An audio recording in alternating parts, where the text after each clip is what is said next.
Hola a todos y bienvenidos. Hoy nos vamos a meter de lleno en una de esas ideas que suenan casi a ciencia ficción, pero que son el día a día de la física de vanguardia. La búsqueda de la precisión absoluta. Y no hablamos de mejorar un reloj un poquito, no. Hablamos de llegar al límite mismo de lo que la física nos permite saber. Y para guiarnos tenemos un artículo alucinante de D.W. Berry y sus colaboradores, que es, básicamente un mapa del tesoro para los físicos. Nuestra misión va a ser desentrañar este mapa. Veremos qué es eso de medir una fase a nivel cuántico, por qué es tan crucial, y cómo este trabajo se enfrenta a problemas que parecían callejones sin salida. Y es que el diablo está en los detalles. Lo que me fascina de este artículo no es que sea un simple «Eureka, tengo la solución». Al contrario, es casi un trabajo detectivesco que va destapando por qué las soluciones que todo el mundo pensaba que eran obvias, las perfectas, en realidad fracasan. Y fracasan de maneras muy contraintuitivas. Hoy vamos a hablar mucho de esos pequeños giros. Perfecto. Pues empecemos por el principio. El artículo trata sobre la medición de fase. Para que nos entendamos, podemos imaginarlo como medir el desfase entre dos ondas con una precisión de locos. Esto es la base de casi toda la tecnología de alta precisión, desde los satélites del GPS hasta los relojes atómicos. Pero en el mundo cuántico hay límites. Está el que podríamos llamar el límite normal, ¿verdad? Exacto. Es el límite cuántico estándar, o SQL por sus siglas en inglés. Es el límite con el que nos topamos por defecto. Dice que si usas una cantidad de recursos, llamémosla n, por ejemplo, n fotones, tu precisión mejora con la raíz cuadrada de n. Es bueno, pero no es la meta final. Espera, quiero entender bien la diferencia. Si el objetivo final no es ese, ¿cuál es? El objetivo final, el santo grial de la metrología, es el límite de Heisenberg. Vale. Aquí es donde la cosa se pone seria de verdad. La precisión no mejora con la raíz cuadrada de n, sino directamente con n. Vale, esto necesita un ejemplo para que veamos la escala. Si yo uso, digamos, 100 fotones para una medición, ¿cuál sería la diferencia real entre los dos límites? A ver, la diferencia es brutal. Con 100 fotones, el límite cuántico estándar te permite mejorar tu precisión 10 veces, la raíz de 100. Pero si alcanzas el límite de Heisenberg, tu precisión mejora 100 veces. 100 veces. Y si subes la apuesta a 1.000.000 de fotones, la diferencia es entre mejorar 1000 veces, la raíz de 1.000.000, y mejorar 1.000.000 de veces. Es un salto de escala abismal. Es la diferencia entre ver bien y de repente tener superpoderes. Es un salto gigantesco, sí. Y para conseguir esos superpoderes, si el artículo se centra en una herramienta muy específica, los llamados estados NUN, suenan exóticos, pero la idea es que te dan una superresolución. Si el límite estándar es como medir con una regla graduada en milímetros, los estados NUN te dan una regla con marcas a nivel de micrómetros. Parecen la herramienta perfecta. parecen. Parecen. Y aquí es donde empieza la historia de detectives, que te decía. Porque esa regla tan increíblemente precisa tiene un defecto garrafal, que el artículo ataca de frente: la ambigüedad. La ambigüedad. ¿A qué te refieres? Imagina esa regla con marcas cada micrómetro. Es tan fina que las marcas se repiten constantemente dentro de cada milímetro. Si tu medición te da un valor, digamos, 0,1, no tienes ni la más remota idea de si la medida real es 0,1 o 1,1 o 2,1 o 200,1. Ah, vale. El estado NUN te da una precisión exquisita, pero no te dice en qué milímetro estás. Tienes la mejor lupa del mundo, pero no sabes en qué parte del mapa estás mirando. O sea, es una precisión inútil por sí sola. Completamente. De hecho, el artículo es muy tajante con esto. Este problema hace que la varianza, que es la medida matemática del error, sea formalmente infinita. Tu medición por sí sola no vale para nada. Vale. Primer misterio sobre la mesa. Tienes la herramienta perfecta, pero no sabes cómo usarla. Ante un problema así, la comunidad científica propuso una solución que parecía la definitiva, ¿no? Tomar prestado un algoritmo de la computación cuántica. Exacto. El algoritmo cuántico de estimación de fase, o QPEA. Y la idea es de una lógica aplastante. ¿Cómo funciona? El QPEA combina varias mediciones con distintas sensibilidades. Es como usar primero una regla normal con marcas de centímetros para saber más o menos dónde estás. Una vez que sabes que estás, por ejemplo, entre el centímetro 5 y el 6, coges la regla de milímetros para afinar. Y solo al final, cuando ya tienes acorralada la medida, sacas tu super regla de micrómetros, los estados NUN, para dar el golpe de gracia. Resuelves la ambigüedad yendo de lo general a lo particular. Sobre el papel, es infalible. Tenían la herramienta perfecta, el QPEA, que resolvía el gran problema de la ambigüedad. Era la solución definitiva. Pero cuando la pusieron a prueba, teóricamente, se encontraron con un muro. Es un giro de guión total. Es el hallazgo más sorprendente del artículo y lo que lo hace tan importante. A pesar de que el QPA resuelve la ambigüedad, no alcanza el límite de Heisenberg. ¿Cómo? Se queda atascado en el límite malo, el límite cuántico estándar. Pero, un momento, ¿cómo es posible? Si el algoritmo resuelve el problema principal, ¿por qué falla el resultado final? Suena contradictorio. Porque la razón es increíblemente sutil. El artículo demuestra que la distribución de probabilidad del resultado tiene lo que llaman colas altas. Colas altas. Ese suena a jerga de estadístico. Sí, lo es. Usemos la analogía que propone el propio artículo, que es muy buena. Imagina un arquero con un pulso de cirujano. El 99,9% de las veces sus flechas dan justo en el centro de la diana. Su precisión es asombrosa.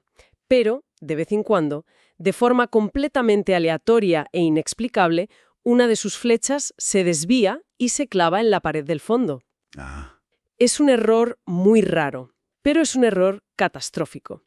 Y esos fallos ocasionales, pero enormes, arruinan por completo su puntuación media, su varianza. Ya veo. Es decir, que en sistemas críticos como la detección de ondas gravitacionales o en computación cuántica, no te puedes permitir ni un 0,1% de probabilidad de un error catastrófico.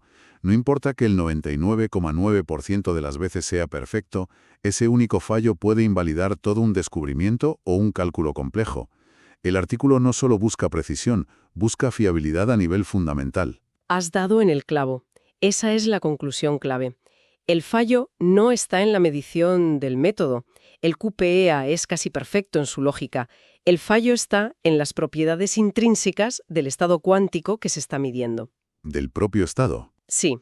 El estado que se genera con una sola secuencia de estados NUN es por naturaleza frágil. Es propenso a esos errores catastróficos, a esas colas altas. Vale, ya entiendo. El detective descubre que el asesino no es el mayordomo, el algoritmo, sino la propia víctima, el estado cuántico, que tenía una debilidad inherente. Entonces la solución será buscar un tipo de estado cuántico completamente diferente. Abandonar los estados NUM por completo.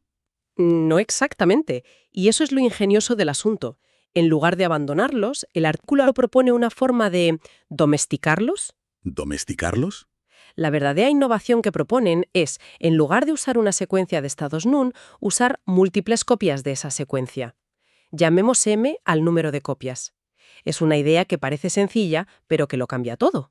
Simplemente repetir lo mismo varias veces. Bueno, no es tan simple como repetir y hacer la media. Sí. Es una preparación del estado más compleja. Pero la idea de usar múltiples copias es la clave. Lo que el artículo demuestra matemáticamente es que esta repetición suaviza las propiedades problemáticas del estado. Es como si al combinar varias secuencias, esas colas altas, esas flechas que se iban a la pared, desaparecieran de la distribución de probabilidad. El estado se vuelve robusto, fiable. Y lo fascinante es que no es una idea vaga. El artículo da números concretos, umbrales muy específicos. Totalmente. Y aquí es donde ves la belleza de la física teórica. No es un simple cuanto más, mejor. Existen umbrales cuánticos muy definidos. Con m igual a 1, una sola copia, que es el QPEA original, ya hemos visto que falla. Claro. Con m igual a 2, dos copias, el estado mejora, pero la medición sigue sin llegar al límite. Con m igual a 3, se acerca peligrosamente, pero aún no. O sea que hay un número mágico. Y aquí llega la receta. Demuestran que se necesitan m igual a 4 o más copias para que, por fin, la medición alcance la escala del límite de Heisenberg. De acuerdo, entonces necesitan m igual a 4 copias como mínimo. Pero, ¿cómo se usan esas copias? ¿Simplemente se repite el experimento 4 veces y se saca la media? ¿O hay algo más inteligente en juego? Hay algo mucho más inteligente. La técnica que proponen se llama medición adaptativa. Adaptativa. La idea es que el experimento aprende sobre la marcha. Usas el resultado de tu primera medición para decidir cuál es el mejor ajuste para la segunda, y el resultado de las dos primeras para ajustar la tercera, y así sucesivamente. Es un proceso dinámico que exprime la máxima información posible en cada paso. Pero eso suena a una pesadilla computacional. O sea que el sistema no solo tiene que hacer una medida en femtosegundos, sino que antes de hacerla tiene que procesar un historial de datos que crece con cada paso. La cantidad de memoria y procesamiento que eso requiere debe ser astronómica. Lo es. El artículo lo menciona explícitamente. El cálculo es lo que llaman no markoviano, que es la forma técnica de decir lo que has descrito. Para decidir el siguiente paso, tienes que tener en cuenta toda la historia de mediciones anteriores. En un experimento real, es un desafío de ingeniería gigantesco. En resumen, es un infierno computacional. Vaya. Para cuando tu ordenador decidiera cuál es la siguiente medida óptima, el universo ya habría sufrido una muerte térmica. Lo cual nos lleva a lo que para mí es la otra gran sorpresa del artículo, porque resulta que toda esa complejidad, todo ese sistema que aprende en tiempo real, No es estrictamente necesario. Exacto. Y proponen una alternativa que es casi insultantemente elegante. Es una de las partes más brillantes, sin duda. Proponen un esquema no adaptativo que también alcanza el límite de Heisenberg. La clave no está en adaptar la medición en tiempo real, sino en planificar la estrategia desde el principio de una forma muy astuta. ¿y cómo funciona esa estrategia? A ver, lo que proponen es variar el número de repeticiones, la M, dependiendo de la sensibilidad de la medición que estés haciendo. Recuerda que usábamos reglas de distinta precisión. Pues bien, la idea es usar muchas repeticiones, una M alta, para las mediciones de baja resolución, las que usas al principio para eliminar la ambigüedad, como la regla de centímetros, y luego usar pocas repeticiones, una M más baja, para las mediciones de alta resolución, la superregla de micrómetros. Es totalmente contraintuitivo. Yo habría pensado que necesitas más repeticiones justo cuando buscas la máxima precisión. Pero es al revés. Exacto. Y por eso es tan importante, porque elimina la necesidad de ese feedback en tiempo real y de ese cálculo no markoviano tan complejo. Es una estrategia que puedes preplanificar y ejecutar, lo que la hace muchísimo más factible para un laboratorio. Demuestra que puede ser igual de efectivo con un diseño inteligente previo que con un sistema adaptativo, ultra complejo. Y el artículo no se queda ahí. Para demostrar su solidez, lo contrasta con otras ideas, como un esquema híbrido que mezcla el QPA con mediciones de fotones individuales, y demuestran que esa combinación, que podría parecer lógica, no funciona, no alcanza el límite. Vaya. Esto nos enseña que la solución no es cualquier mezcla de técnicas, sino que requiere un diseño muy específico. Entonces, si echamos la vista atrás a todo este recorrido, ¿qué hemos aprendido? Creo que el primer punto clave es que el camino hacia la máxima precisión cuántica está plagado de trampas sutiles, ¿no? No basta con tener la mejor herramienta. Tienes que saber anticiparte a problemas como la ambigüedad o esas colas altas de probabilidad que pueden ruinarlo todo. El segundo punto, para mí, es que la solución no es solo un algoritmo de medida, sino también una ingeniería del estado cuántico. Tienes que preparar la materia prima, el estado, de la forma adecuada antes de empezar a medir. Y el artículo nos da una receta práctica para ello: usar esas múltiples copias para hacerlo robusto. Y el tercero, que me parece fascinante, es que a veces la solución más elegante no es la más compleja tecnológicamente, que un esquema no adaptativo, bien pensado, puede superar en viabilidad a uno adaptativo que requiere una capacidad de computación brutal. Hay más de un camino para llegar a la cima. Totalmente. El gran valor de este artículo es que baja de la estratosfera de la teoría y le da a los experimentalistas un manual de instrucciones detallado. Les dice: mirad, alcanzar el límite de Heisenberg no es magia, es una estrategia. Y la estrategia es esta: combinad estos estados, preparados de esta manera, con esta secuencia de mediciones. Y las implicaciones son enormes. No es un juego académico. Estamos hablando de la tecnología que podría permitir a detectores como LIGO medir perturbaciones aún más pequeñas en el espacio-tiempo. O mejorar los ordenadores cuánticos. O hacer que las puertas lógicas de un ordenador cuántico sean mucho más precisas. Exacto. Para terminar, y pensando en esas implicaciones, me queda una pregunta en el aire. Todo este trabajo se centra en medir la fase de una onda. Pero, ¿qué otras magnitudes fundamentales podríamos medir con esta precisión definitiva si aplicáramos ideas parecidas? Pienso en el tiempo, en la gravedad, en campos magnéticos. ¿Podríamos usar esta misma filosofía de ingeniería de estados y secuencias de medición inteligentes para crear reglas cuánticas universales que operen en el límite absoluto de la física para cualquier cosa que queramos medir? ¿Estamos a las puertas de una nueva era en la metrología? Es una pregunta fascinante. En teoría, los principios son extrapolables.